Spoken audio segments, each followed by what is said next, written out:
Hey everyone, it's ryandrew, and I'm back with another of these brush inking demos of a Jack Kirby illustration of the Watcher, also known as Uautu the Watcher. This was a really fun illustration to ink. It took a while, but I am pleased with how it turned out, and I'll show you how I did this by hand. So let's go ahead and get started.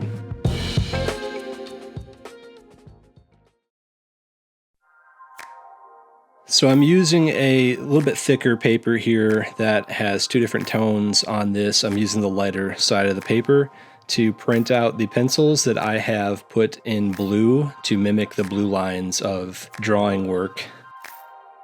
And I'm using my Winsor Newton size 1 Series 7 Kolinsky Sable brush to do these because this is 8.5 by 11 and this is a good brush for this size. I'm also going to use my Tachikawa G pen, nib, and pen holder to do some of the finer details and background work.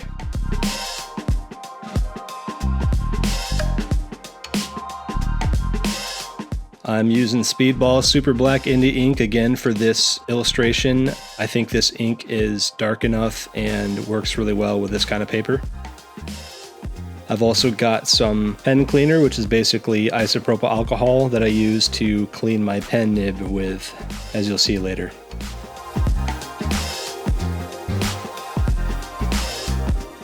I do use a little shot glass to pour my ink into that I can hold in one hand while I'm inking, and I'll just dip into it. That way I don't have to keep opening the bottle of ink.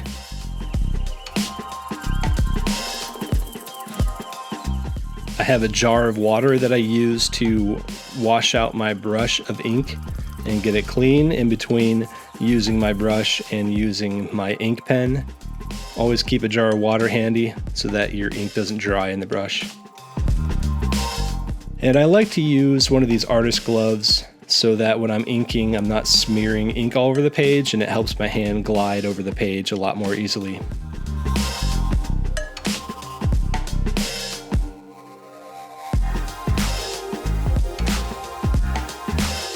So what I will often do before inking is I'll take about 2 to 5 minutes to warm up the brush, warm up my hand and my arm, just getting used to inking again, especially if it's been a while since I've done it. And I like to do simple exercises, just working on feathering, line work, and circles, and just, kind of retraining myself to go through these motions as I'm inking. I think this is very helpful before you start.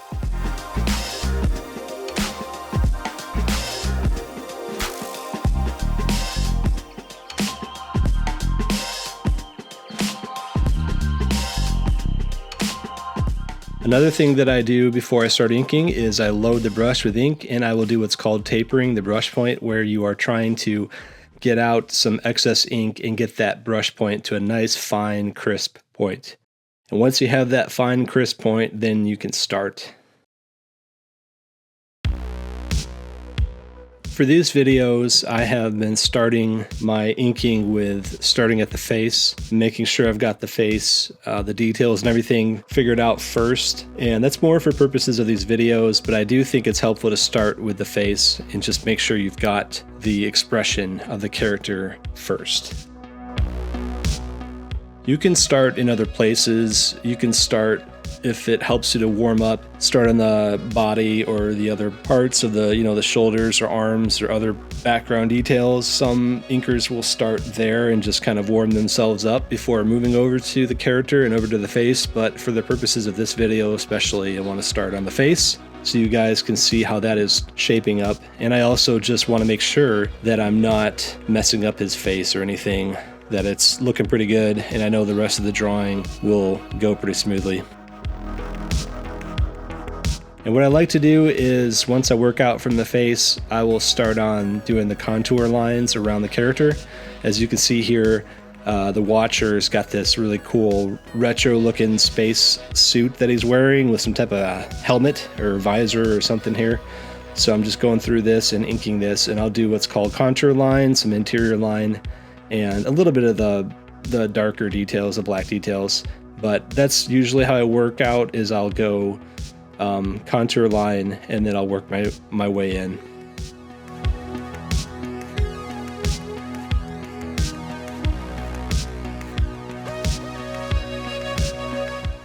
Also, for the purpose of this video, for these videos, I try to keep what I'm inking right there in the middle of the shot, so you can see what I'm working on, you can see it pretty clearly. Ideally, I would, rotate the page wherever I want to and just not really care about what you can see, but I'm trying for these videos to show you what I'm inking, so I need to have my hand out of the way as much as possible, which is a little bit hard to do. The way that you hold a brush when you ink is you want to ink with the point of the brush. Ideally, you want to use the point of the brush so that you're not mashing down too hard on the thicker part of the brush point. When you use the point of the brush, it gives you a lot more control over the line width, and it's just a lot better experience, but it takes a while to learn how to hold it, and I'm still learning that, obviously, but it is a lot easier to do that when you're not trying to film it. But for this purpose, I'm trying to keep what I'm inking right side up so that you can see it pretty clearly as much as possible.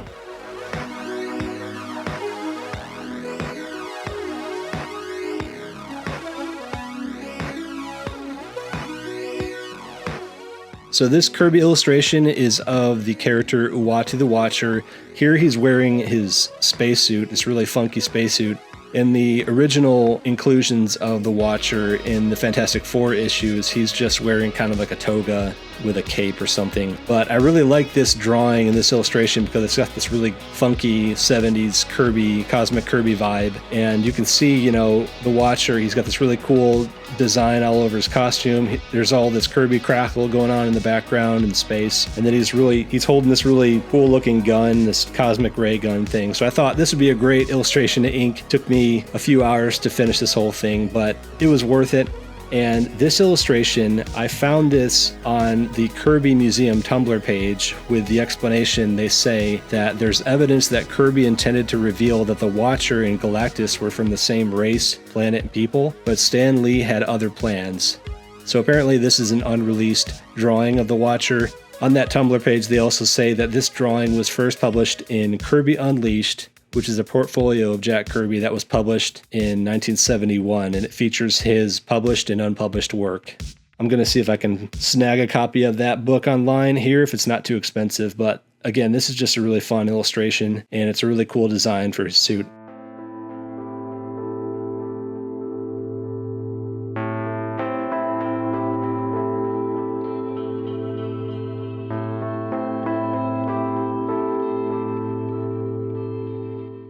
Again, this is Cosmic Kirby, I think, at his best, this kind of design. If you look at his designs for the New Gods and his other characters for DC around this time in the late 60s to early 70s, he just has a lot of this. I don't even know where this inspiration or influence comes from, but it's just a lot of this really neat patterning and design in the costumes that goes beyond just a simplistic design. He's really got some really neat repeating elements that go throughout the suit, and this is just a really cool example of that.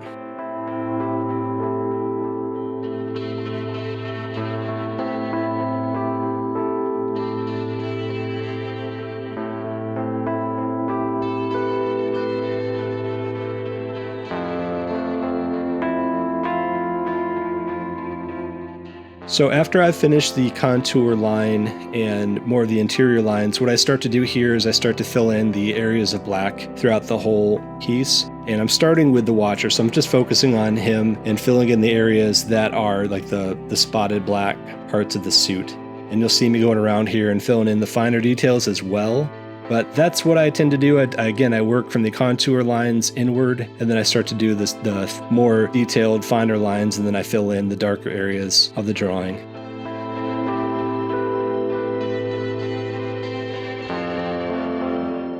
I like to use the brush for all of this preliminary work. Some people, I think, like to ink with the ink pen and do their lines with an ink pen because it's a little bit more forgiving, but the practice of these demonstrations is to use the brush and to practice with that. That's what the inkers used back then primarily in the 60s and before that, also after that. But I tried to recreate that experience and learn how to do that.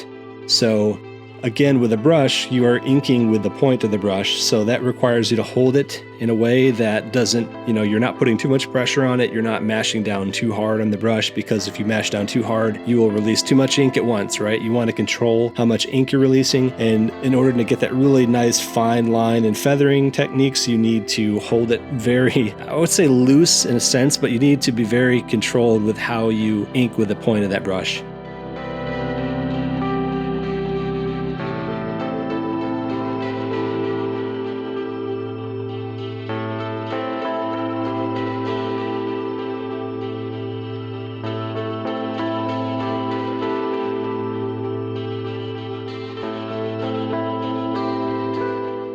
So I am going to switch over to my ink pen after this, but before I do, I like to wash out my brush and get all the ink out of that brush before I let it dry, because if you let it dry in there, it's not going to be great. You're going to have to wash it out and everything.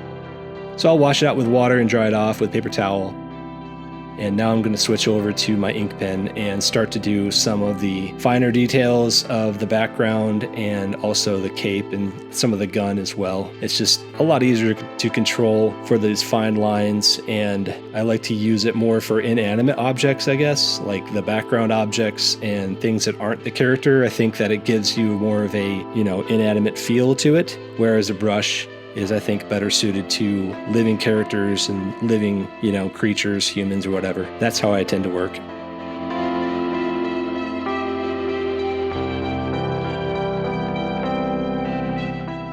So for some background on the Watcher, he hails from a race of ancient beings called the Watchers. So this character, Uautu, is assigned to observe and watch Earth 616 from the moon. Earth 616 is our Earth in the Marvel Universe. So Uautu first appears in Fantastic Four issue 13 in April 1963, and he will also reappear throughout the series. The Watchers are an ancient race of extremely technologically advanced and brilliant galactic beings who observe and catalog information on the known universe, and at some point decide to share their technology, specifically nuclear technology, with a primitive race on the planet Prosilicus. This unexpectedly leads to the near-total destruction of the Prosilicans in a nuclear war as they fight against each other with their newfound technology. And because of this prompts the Watchers to vow never to interfere in the development of civilizations again. They vow just to observe things and not interfere. They become pacifists. So instead of interfering, the Watchers assign themselves to observe different corners of the galaxy and record everything for posterity. Uautu the Watcher is assigned to observe Earth, and he does so from his base in the blue area of the moon. However, after the Fantastic Four happen upon Uautu on the moon, he breaks his oath and he interacts with them, which sets off a pattern of violating this oath in order to aid humanity and keep them from being destroyed from outside forces.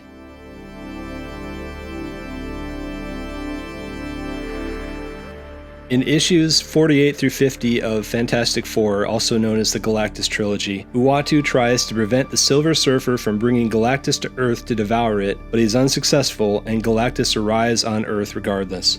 However, the Silver Surfer is successfully persuaded to turn against Galactus and defend the Earth, and the Watcher aids the Fantastic Four in capturing Galactus's ultimate nullifier device, forcing him to retreat or else be destroyed by the device himself. Silver Surfer, the Fantastic Four, and the Watcher are successful in their mission, and Uautu begins his amicable relationship with the Fantastic Four and Earth. But because of these repeated violations, Uautu is placed on trial by the other Watchers and he's found guilty. And at some point he's relieved from his duty of observing the Earth, but he still watches over it as he's grown fond of Earth and its inhabitants. Uautu's abilities allow him to observe myriads of events in the solar system simultaneously with seemingly godlike power. He also has other psionic abilities such as flight, telepathy, the ability to project spectral images of himself across the universe, and more. He's basically virtually invincible, although in recent comic storylines, Uautu is murdered by Nick Fury, but only to be resurrected years later. There are several Watchers throughout the galaxy, and they tend to disapprove of Uautu for breaking his oath of non-intervention. Not all of them are pacifistic. Uautu has even had to fight off his own nephew, Aaron, the renegade Watcher, with help from the Fantastic Four and stop him from destroying the universe, and he ends up turning him into energy. For this, he's banished by the other Watchers. And in a recent storyline, Uautu is even vindicated for his initial interference in Earth's affairs and stopping Galactus from devouring Earth in Fantastic Four issues 48 through 50.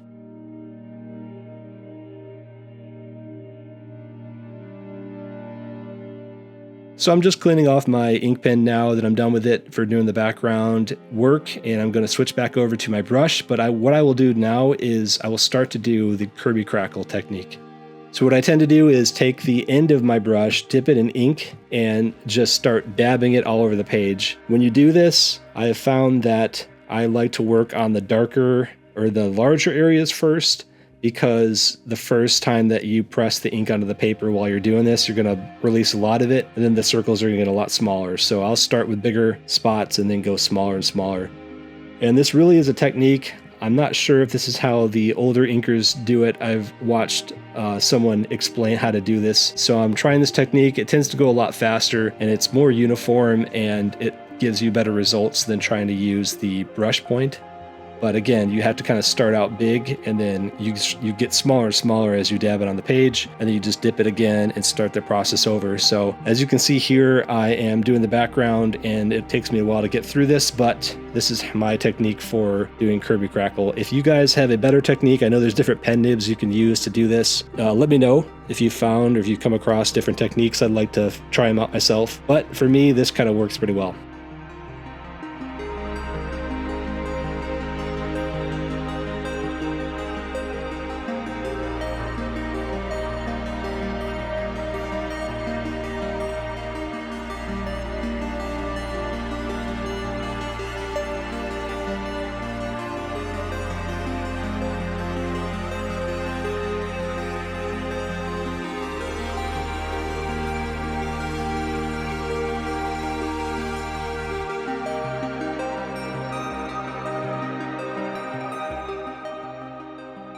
So at this point, I've finished doing the Kirby Krackle technique, or most of it that I can do at this point. At this point, it just starts making sense for me to start filling in the areas with the brush point, because I've gotten through most of the dots on the page, and I just start to fill in the larger areas with black. It just goes a lot faster.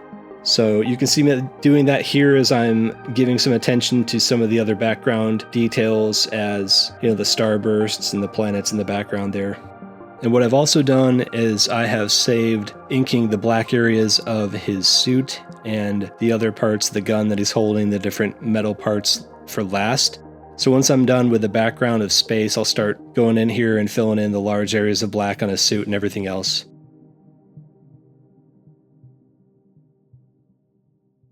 So I wanted to talk about some inspiration for this character, Uautu the Watcher. I did a little bit of exploration and research trying to figure out inspiration for this character. I couldn't find as much as I did for Galactus and Silver Surfer, but in issue number 26 of the Kirby Collector magazine, there are excerpts from interviews that Kirby did from 1989 to 1992, where he talks about his reasoning for fleshing out the characters that he and Stan Lee created for Marvel, and the ones he created himself with biblical and mythological familiarity. You know, the Watcher is one of those, obviously. Kirby explains that it's part of human nature to pass down stories and folk tales, mythology taught and learned from parents, as a way of understanding the world and understanding God. He says that the ancient peoples saw gods in everything, which is why they had multiple gods for different reasons, and that it's no different that we do the same today. Kirby continues and he explains that stories about gods and mythology, these all form the backbone of civilization, so they had to be easy to understand for people to digest or remember and pass on to future generations. He said, it's those stories that I used when I was doing comics, because comics are the mythology of the modern society. Tales of good versus evil done in a simplified form.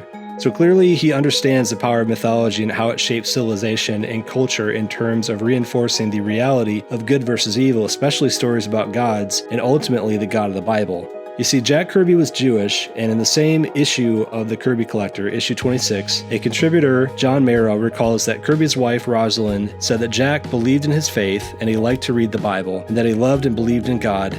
Marrow makes a brief case that Kirby's inclusion of biblical themes and inspiration for his characters is no accident, but it flowed from his Jewish faith and background. The Kirby Collector Magazine by Two Moros Publishing is a good resource for background information on Kirby and his work. I've used it heavily for the past few videos, including this one. They've got a pretty extensive catalog online. You can find and download previews of many of their issues for free, so I'll include a link in the description so you can check that magazine out and look for yourself. The reason Kirby's characters are so iconic and feel fleshed out in a cohesive world is because he borrowed from the Bible and its characters, especially the Old Testament, as well as different world mythologies, many of which ultimately find their source downstream from biblical themes and characters. In terms of Uautu and the Watchers, I couldn't find an explicit mention of their inspiration, but Kirby seems to have followed the same pattern of turning to the Bible. The Watchers are mentioned briefly in the book of Daniel chapter 4 in the Babylonian king Nebuchadnezzar's dream. They're angelic beings, and the Hebrew word that is translated Watcher is from a root word meaning wakeful one and can mean watcher, sentinel, or guardian. However, the Watchers are also fleshed out and written about extensively in the apocryphal books of Enoch, where it is explained that they are the angelic beings who rebelled against God and left their stations in heaven and came down to earth to impregnate human women and give birth to the Nephilim. In these books, it's shown that they share technology with humans, teaching them the arts of metalworking, building cities, even warfare. They also corrupt the earth through their interference into human and animal bloodlines. There's much more that could be said about the Watchers in the context of the Bible and apocryphal books that mention them, but I mention it here just to show the inspiration that Kirby likely took for his Watcher beings, including Uautu, with their failure of introducing technology to beings, only to watch those beings eventually corrupt that technology and destroy themselves. However, in the Bible and in the books of Enoch, the Watchers are definitively punished by God for their rebellious interference and corrupting actions.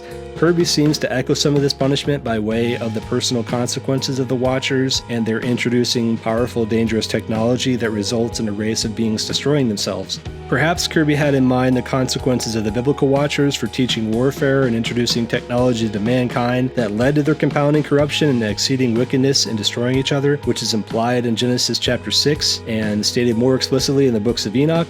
But we do have mentioned later in the Bible in the book of 2 Peter that God judged the Watchers for this same rebellion and corruption and committed them to pits of darkness and judgment.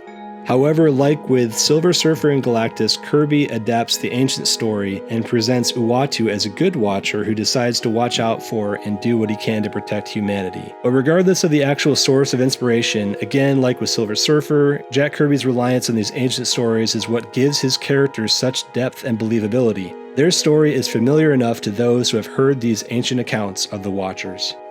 So when I'm done inking here, I took a different pen nib and I used that to rule the border. And then what I did here at the bottom is just sign my name as Ryandrew after Jack Kirby as a way of a signature.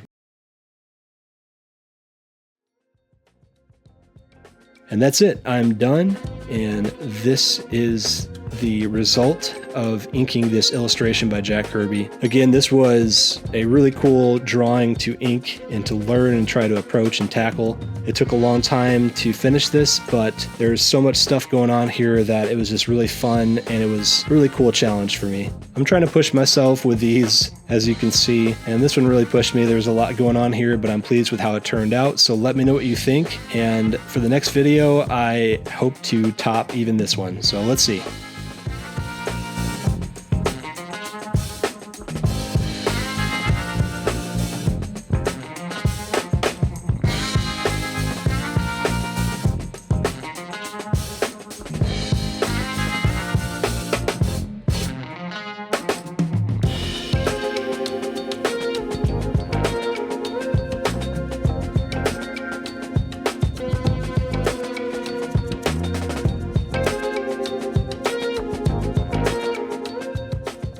Well, thank you guys for watching. I hope that it was engaging and interesting enough for you to see how to ink a drawing like that and the different techniques that I used. Hopefully these have been beneficial to you if you're learning how to ink, if you're practicing inking. Let me know if this has been a good resource for you, if there's anything else. Also, let me know what other characters you'd like to see me ink of Jack Kirby. I have one more character that I want to do in this series, and I'll leave it as a surprise, but you guys might be able to guess who it is. But again, please let me know who you'd like to see me ink next, and maybe I'll do that in a future video somewhere down the line. Well, if you liked this video and you got something out of it, please leave me a comment below and I'll respond to you. And if you didn't like this video, please leave me a comment below. I promise I'll respond to you too. But just stay tuned for more of these, and go ahead and check out my social media pages for more of my work and things that I do. And if you would, like and share this video with your friends. But until next time, guys, as always, have a great day and God bless.